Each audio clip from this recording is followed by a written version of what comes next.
O sea, la idea de que antes nuestros padres todos tenían quinta en el fondo. Y eso se lo ve, durante mucho tiempo se lo vio como algo regresivo, como algo despreciable, ¿no? ¿Quién no tenía un limonero o una planta de laurel? Y si hubo una etapa en la cual todo eso hay que depender del supermercado, ¿no? Entonces estamos cada vez más dependientes, cada vez es más vulnerable la sociedad argentina, ¿no? Esto es lo que vemos. Los políticos, los funcionarios son gerentes de un país empresarial, de un país que el poder no está aquí. En los 70 nosotros pensamos que el poder estaba aquí, ¿no? El poder ya no está en la Argentina, el poder se maneja de afuera. Entender cómo proceder en un país gerenciado, ¿no? Corporativo, globalizado, ¿no? Donde la gente hace muchos años que come comida chatarra y lógicamente el intelecto no es el que teníamos, no es el que teníamos. Hay una desesperación por tener una obra social porque todo el mundo necesita médicos. Antes no era así, cuando comíamos sano no íbamos nunca al médico, ahora vivimos en el médico, ¿no? Pero es el tipo de sociedad que hemos construido, que nos han construido para limitarnos. Nosotros no terminamos de entender, por ejemplo, el modo en que se le ha puesto la misma tasa de retención al trigo que a la soja. Con lo cual llega un momento que vamos a tener que importar trigo. Porque en época de trigo lo que se hace es un barbecho, o sea, se deja descansar al campo.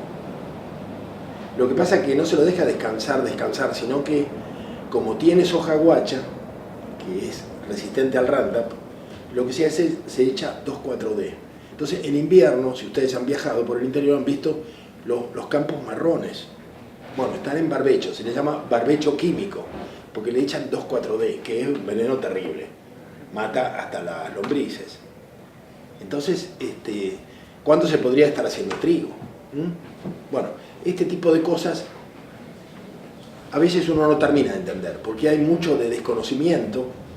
Pensemos una cosa, el kirchnerismo viene de la Patagonia, no maneja el tema de la soja, maneja el negocio de las maquinitas, del petróleo, de la pesca, de la minería, punto, de la prostitución, ¿eh? Una ovejita por ahí. Claro. Cuando llegan a Buenos Aires, no, ni oveja. Bueno, pero cuando llegan a Buenos Aires se encuentran con la vaca atada. La soja le da miles y miles de millones de dólares para hacer política, para hacer lo que quieran. Lino Barañao es un hombre que también viene del Partido Comunista, es el ministro de Ciencia y Tecnología, un ferviente biotecnólogo, nanotecnólogo, o sea, cuando nosotros digamos los campos están exhaustos por la soja, él va a decir hay sistemas de nanotecnología que los tienen, de fertilización con nanotecnología para solucionar. O sea, sobre campos extenuados por la sojización, en otros lugares del mundo están haciendo con fertilizantes nanotecnológicos, están haciendo monocultivos de eucaliptos. O sea, de mal en peor. El campo extenuado por la soja se podría recuperar con la labor personal del viejo chacarero, de un labriego, de jóvenes campesinos que trabajen la tierra. Hay que bostearlo, hay que meter animales que bosteen y trabajar la tierra de una manera más o menos ecológica. Pero para esto hay que vivir en la tierra y trabajarlo en una pequeña escala. O sea, la tierra siempre tiene una posible reparación si se le meten animales rumiantes que bostean y se las trabaja con amor. El problema es que esta gente lo que menos se le ocurre es meter gente en el campo. Van a meter eucalipto, cualquier otra cosa. En los últimos tiempos nosotros advertimos algunas cosas muy extrañas. El movimiento Evita con Pérsico a la cabeza en realidad era una agencia de empleos, sobre todo cuando lo presionan a Felipe Solá.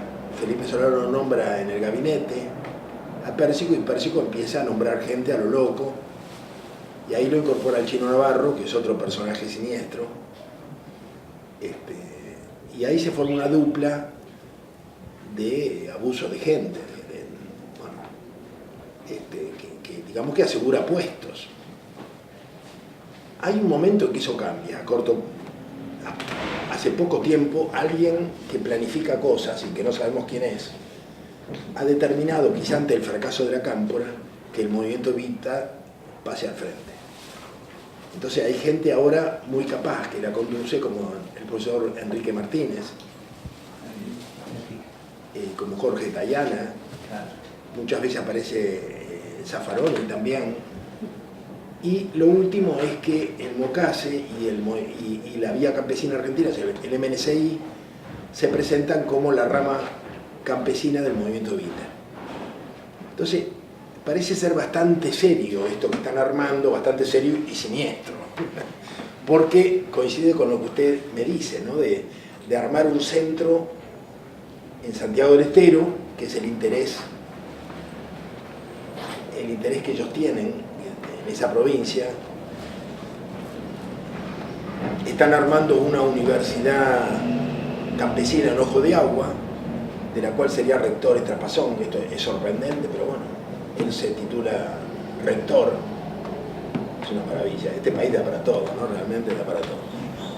Y la salida al Pacífico, que sería directamente en beneficio de los chinos, ¿no? Si no me equivoco, está en manos de Urnequian, que trabaja con los chinos.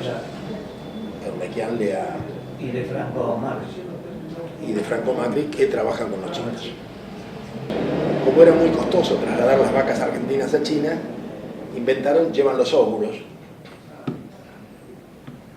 en tarros de nitrógeno líquido, llevan los óvulos y los siembran en vacas chinas. Y le dan todo el conocimiento para... O sea que están reproduciendo tambos argentinos en China, con muy poco dinero de los chinos, además. O sea, sencillamente trabajan para los chinos, ¿no? Abiertamente, sí. O sea que es muy terrible, ¿no? Y no terminamos de identificar a China como un problema. No solamente están cooptando al movimiento campesino, que ya lo han cooptado, y están armando otras cosas, como ser un centro en Santiago del Estero, que evidentemente es con el MOCASE a la cabeza. Van a lanzar una ley de semillas, o sea, todo esto es, yo creo, para crear una situación de hecho ante el nuevo gobierno, de tal manera que el nuevo gobierno no puede hacer nada, más que seguir la corriente. O sea, el nuevo gobierno incluso es probable que tenga que decirle al ministro de Agricultura y el de Ciencia y Biotecnología, bueno, ustedes siguen. Así, yo creo que están armando las cosas para que pase eso, no importa quién sea, Scioli, Massa, o ellos están tirando mucho la candidatura de Milani. Milani viene muy fuerte, preparándose como candidato del kirchnerismo, ¿no? Monsanto está empujando proyectos de ley en varios lugares de América Latina, incluso en Venezuela. Hay una gran controversia por este tema, que se paró ahora por todos estos problemas políticos, y todas incluyen fundamentalmente la ley de patentes, que la Argentina todavía no reconoce. La Argentina reconoce los beneficios, la necesidad de beneficiar al obtentor, al mejorador, pero no la ley de patentes, o sea, permanece el derecho del agricultor a hacer su propia semilla, que en el caso de la soja es importante porque simplemente una parte de la cosecha la guarda como semilla. En el caso del maíz, es diferente, porque el maíz que hace Monsanto es híbrido, o sea que si te lo quedas te va a salir uno alto, uno bajo, de todo, porque no es reproducible. Se puede reproducir. De hecho, estamos viendo ahora que la gente sabe poco de todo esto. Estamos recorriendo los valles de Tras la Sierra y el zapallo este año se le ha mezclado a todo el mundo. Te sale cualquier cosa. ¿Por qué? Porque la gente ha plantado semillas híbridas y se han mezclado las variedades.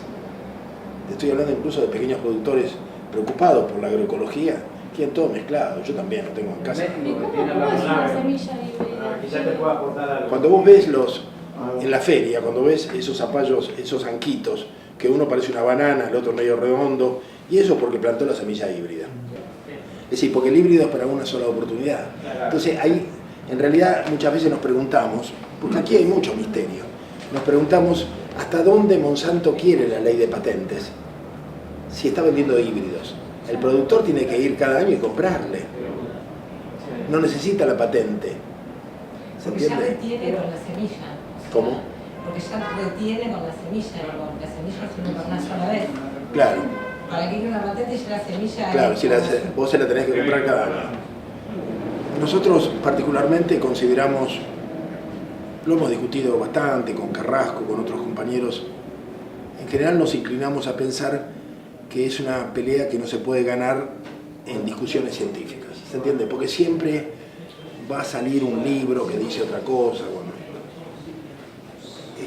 Pero en líneas generales lo que consideramos nosotros que la transgenia es producto de tesis y de pensamientos que había en los años 80, donde la genética tenía una mirada bastante mecánica y se imaginaban el ADN como una pila de cubos de colores, digamos.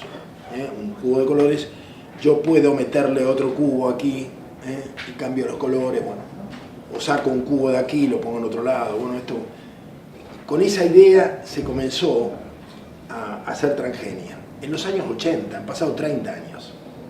Hoy, en los principales centros de investigación, tiene una primacía, una genética evolutiva, que si bien no descarta esto, dice muchas veces es mucho más importante que la característica del gen, las relaciones que tiene con los genes vecinos, además del medio ambiente.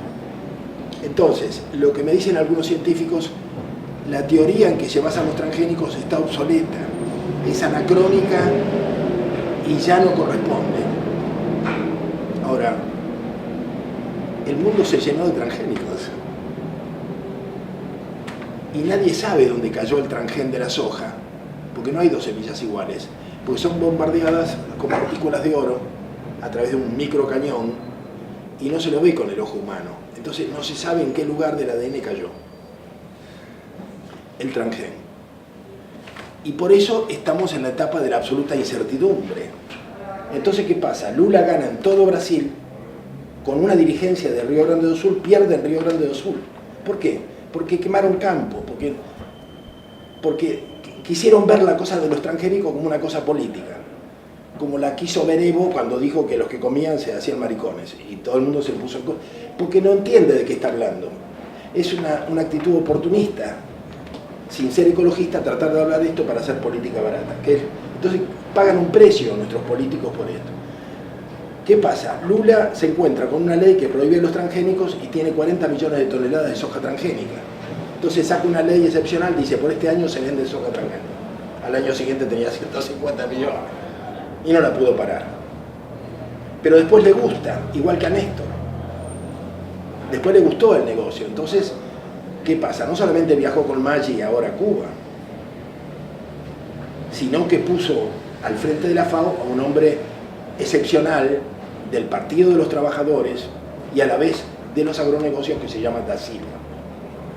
Y él se ha ocupado de cooptar a los campesinos en todo el mundo para el agronegocio. Entonces, y la relación entre estos movimientos campesinos nuestros y la FAO es estrecha, es muy estrecha. Y desde ahí vienen las directivas. Y lamentablemente es la globalización. Y lo que se cocina aquí se cocina en todas partes. Y los que dan la pelea en Colombia, digamos, son sectores orejanos, digamos, ¿se entiende? Y todos los que estamos dando la pelea son sectores orejanos.